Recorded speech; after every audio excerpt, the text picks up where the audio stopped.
Dirty Birds, what's up? And welcome to another edition of Falcons Final Whistle, presented by Zaxby's. I'm your host, Will McFadden, joined as always by Tori McElhaney, and we have an amazing guest. We have Kay Adams, the host of Up and Adams on FanDuel TV and streaming live on YouTube weekdays at 11 a.m. Eastern Time. Usually I'm so bad at those, but I practiced in the mirror last night and had to make sure that I got it locked down. So, Will, thank you for being amazing and for inviting me on. Tori, great to see you, stealing your sweater. Of course. It's in the team shop. Everybody snatched it up before I do. I'm so excited to be here. The energy in the building is amazing. It's a lot of fun. It really is. So first things first, let's go through practice today. You had your little setup up on the balcony. You got to watch practice kind of from a bird's eye view, if you will. And the main point that I think everybody took from this was that, one, we're recording this on Kirk Cousins' birthday. Yes. And the music playing was very Kirk Cousins-centric. From what I have heard, sources in the building. Tell me.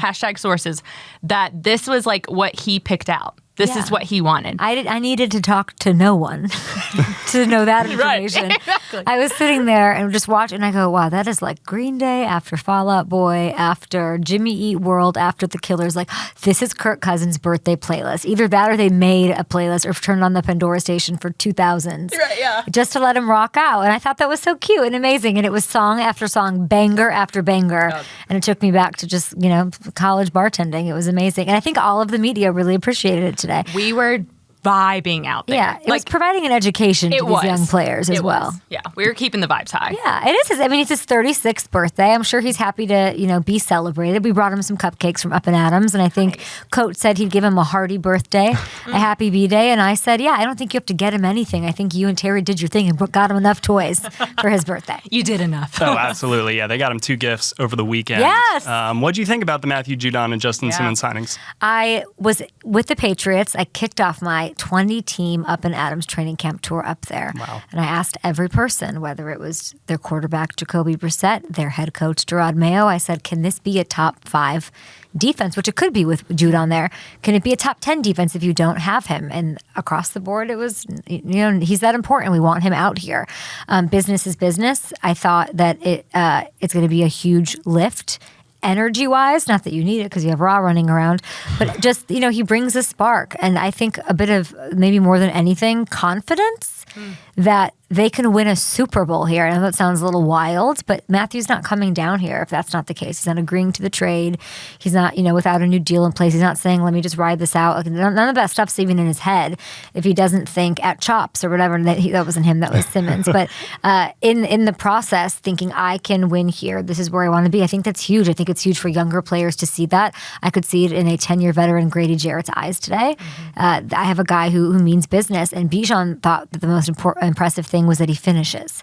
He finished, even just today, he's dipping his toes, his first little taste. He finished a play and he was still downfield 15 yards. And I was like, that is what they need to finish. Right. That's what all the best teams do. So Judon, I'm super excited about. I think when you add, you see some teams have a lot of success with adding that veteran presence to win a Super Bowl. You see it with Von Miller and the Rams. You see it with the Chiefs and Tyrann Mathieu.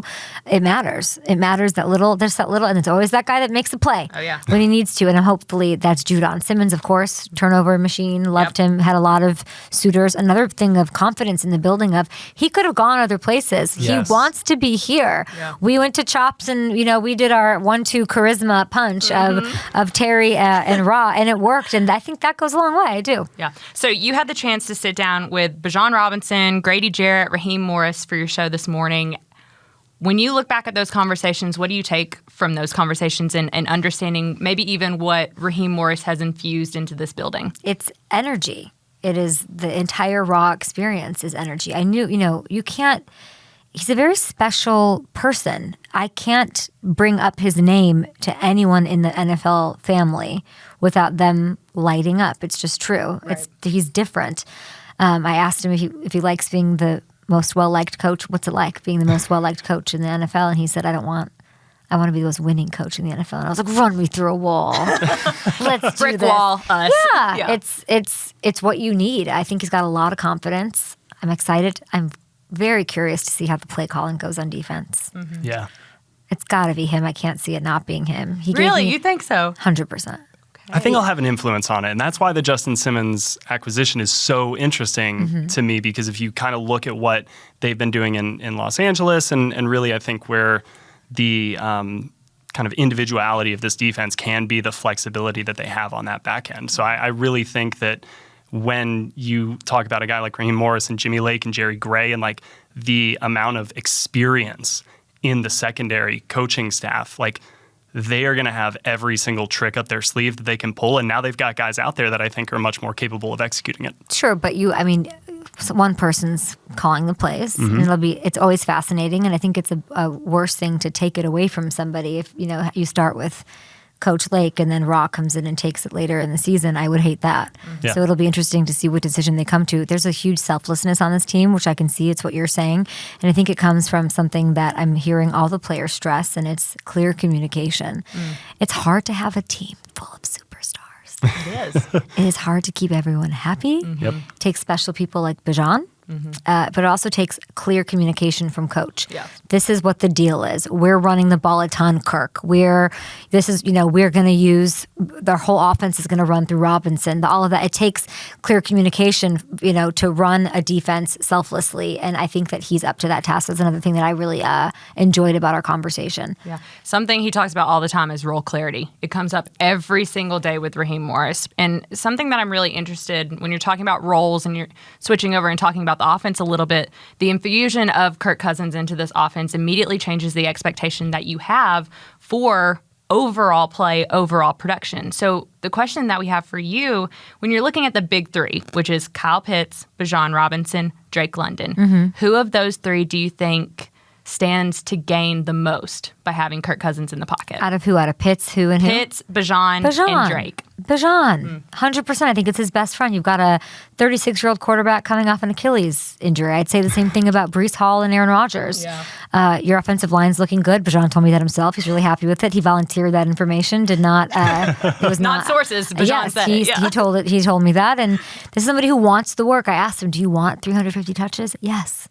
Is he going to bark about them? No. But he wants it. He's sitting there watching every Christian McCaffrey rep, wanting to be used in that Derrick Henry. Derrick Henry gets 400 plus touches a year. Yep. Does Bij want them? Yes, he said so. So it's going to be him. And then guys like Pitts, guys like Mooney are going to have a lot of beautiful opportunities off of that. I think balance the team, run the ball, let him catch out the backfield like he does and wants to. And this is Bij's year, which is insane to say. It's a kid in his second year coming off a 463 scrimmage yard season who does not seem happy about it. He is not satisfied, and I love that about him. That's when running backs, they make a big jump in year two. McCaffrey did it. Chris Johnson did it. Some of the best names out there make that leap, and I think he's certainly capable of it. And they seem intent on kind of looking at what Christian McCaffrey has done and seeing a player maybe capable of some of the same things. I asked him about going to week one, Arthur Smith.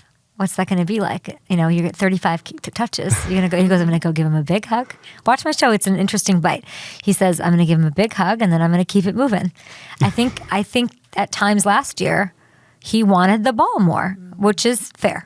Certainly maybe near the goal line, like stuff like that. You get those kind of high leverage situations. Yeah. You're an athlete, you're a competitor, you want the ball in those spots. And so I totally understand that. If you had to right now, if we had to make you stake your claim on whether or not this is a top 10 offense at the end of the year, do you think they fall into that when all is said and done? If they're not a top 10 offense, what are we doing here? Absolutely.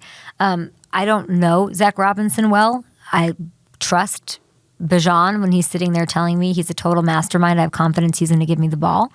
When you're loaded like this, top 10 is easy breezy. I have big expectations for this team. They're the team to beat, not only your division, but with the help on defense. Hopefully, these additions, these lifts, it's not just Grady Jarrett and everybody else. That's how it's seen on a national level. I don't know if it's how it's seen here in Atlanta, but the defense is the,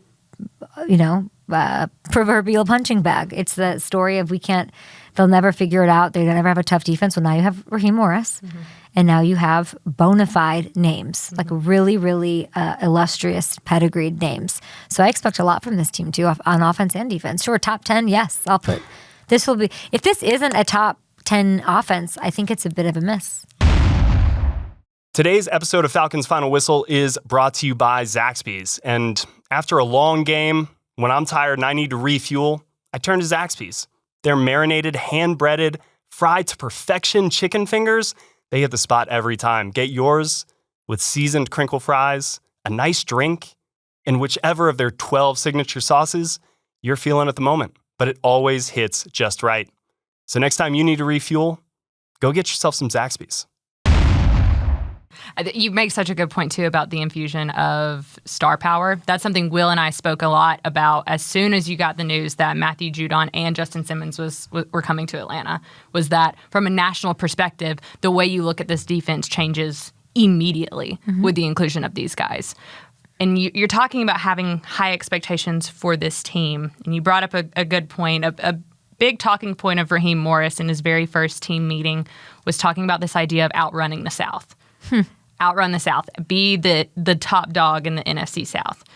Sitting here right now, conversations that you've had, not only with people in this building, people outside of this building, did the Falcons do enough this offseason and maybe even the offseason previously to put themselves in the position to outrun the South? I don't think we're going to know if everything was the right decision for the next 5 years. I think that Penix pick was alternative, was them doing their own thing, was them trying to balance smartly winning now and being all in and securing a future that maybe in the wake of Matt Ryan didn't exist, right? So there's lessons that were learned, and trying to do both is admirable. The Rams didn't do that when Raheem was there. They went all in and won, but they went all in. That pick, would have been used for somebody to put around him. That's going to be discussed widely if they miss by just a little bit, if they, they're deep in the playoffs and they needed that one, Joe Alt-y or whatever it might be, piece that they were missing. It's going to be criticized, but it's, a decision that us, as media will scrutinize and fans will hopefully support in seeing what their vision is. A lot of people try to do it. It's the same thing with having a lot of stars. A lot of people try to do it. It doesn't work everywhere. Yeah. It's very rare. It takes a very special coach, organization, Mr. Blank, of course, and it takes leadership. But I don't think we'll know for a couple of years. But it's I love what I think Mr. Penix is in the best situation. Well, that was what I was going to ask you. Is like everybody, it's my favorite, right? Like everybody has this story of where they were when Michael Penix was taken number 8 overall by the Falcons. Yeah. What was your initial reaction to that? What's Kirk thinking? Yeah. Right. What's Kirk thinking? Yeah. Like he wants to be. Is it going to light a fire him a little bit? Like not that he doesn't have it, but. Brady, they brought in Garoppolo. We got the best out of Brady when that happened. So I think that there's, some pushing. It's obviously Kirk's job, which is beautiful. There is a question of what's Kirk going to look like. That's the question you have about this team. Paper to play. Is it going to translate? And a huge part of that's what Kirk is going to look like starting the season against the Steelers and then into the postseason.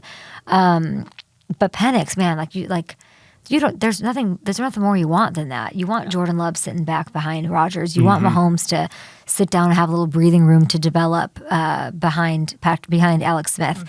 You want that. The not getting reps in preseason is interesting, but I'll leave that to you guys. Well, but that is like the funny duality of all of it, right? Is because people love in the aftermath of the quarterback panning out who sat for a couple of years. Oh, that was the smartest decision ever. Do it like that. That's how teams should do it. And then when you make the selection, it's opportunity cost. And it's like, well, instead of for the 2024 season having this new pass rusher off the edge or a new cornerback or what have you, it's like now this guy's going to be sitting and learning. We're not going to see him for a couple of years. It's the Aaron, not to bring up Aaron Rodgers, but that was them trying to balance. He wanted weapons and they were planning for their future. Would they have won if they had added a couple of pieces for him? Maybe. So it'll be that different coaching situation, different, obviously completely different situations. But I like the feeling in the building that I have right now that there's a lot of faith in Kirk. I don't feel like there's questions about him in this building, which I think is going to go a long way. And you've seen, the way that he is kind of commanded out in practice, the way he has pushed all of the guys, like this is his team. right now. There's not a doubt in my mind. And they're also putting the onus on I thought it was Taylor Heineke's team. That's what I saw at a practice and during the preseason. Number 4 on the roster, number 1 in No, but everybody's you're right. list. It is his team. I mean, if he's playing Fallout Boy in Good Charlotte, y'all better know this is his team. Exactly right. You can't get away with that out there if you're not the guy. But it's just the feel, the way he's pushing himself, honestly, so far in practice. I know he's not going to get out there in the preseason, but he is almost making each practice rep feel like a live game situation. And so that is where I think you're going to see maybe this offense start a little faster than people might expect. Yeah. I think another key part of that is the front-loaded division aspect of this schedule. When you first kind of saw Atlanta's schedule, and they've got 5 of their 6 division games before week 10, I mean, how important is it for all of this to kind of come together quicker? It's important, and I think people think it's favorable. I don't subscribe to that. I do not like. I can tell you that most coaches will say, week 1, what's week 1? What do you learn about anybody till week 7? Yeah. What do you learn about anybody till week 8? So there's a lot of I think fortune that goes into those games. I think you don't know who you truly are, especially without a preseason game. I mean, so that's another interesting little wrinkle in coach's decision not to play Kirk. Yeah. Is those games are super important, as we know, crucial to start the season. But, teams usually start out rusty. Teams usually, how often do you look back and say, I knew this was going to happen. They were so good week 1, or they were so bad week 1. It's not true. It's not what happened. So you sort of beat yourself up a little bit in those first division games and try to come out unscathed. But super important games. But I'd like to see Kirk. Ross, show us. We want to see Bij. We want to see Drake London. I want to see. I'm from Chicago. I'd like Mooney to have a second act story. I want to see these things. But he's in his bag and he's holding it shut. Kirk was sprinting down after a player today. So he looks good. He looks ready to go. Tori, before we wrap up, you got anything else you want to ask? Yeah, just one last thing about the tour that you've been on through training camp. What did you learn, just big picture, about where the league is going, what coaches are saying? Is there a tidbit of information that you're like, I'm going to take that with me as we go into the 2024 season? I think, interesting.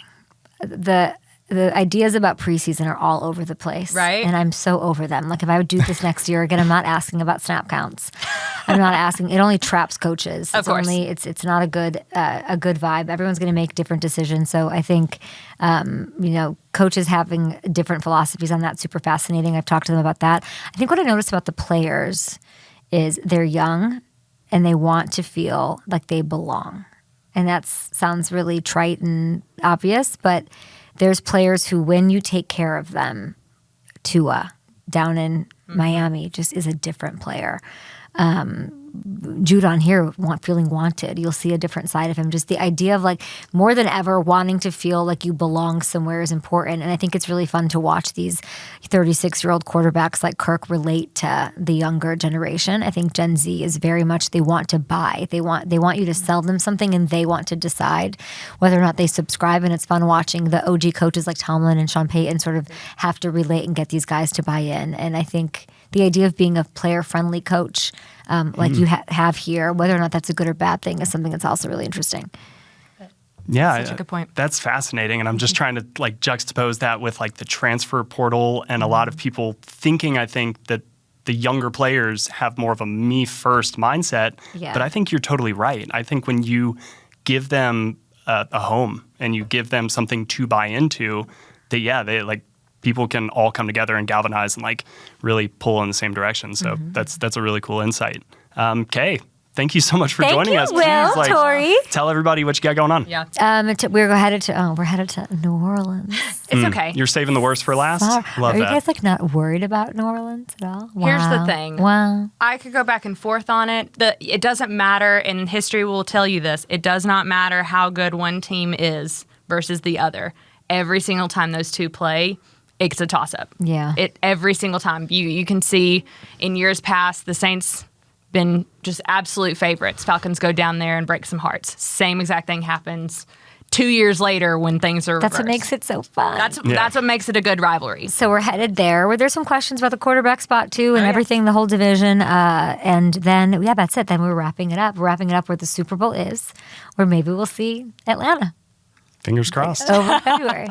Thanks, guys. Yeah, no, thank you so much, Kay. We really appreciate it. Thanks. Thank you guys so much for listening and watching today's episode of Falcons Final Whistle presented by Zaxby's. For Kay Adams and Tori McElhaney, I'm Will McFadden. We will see you guys tomorrow.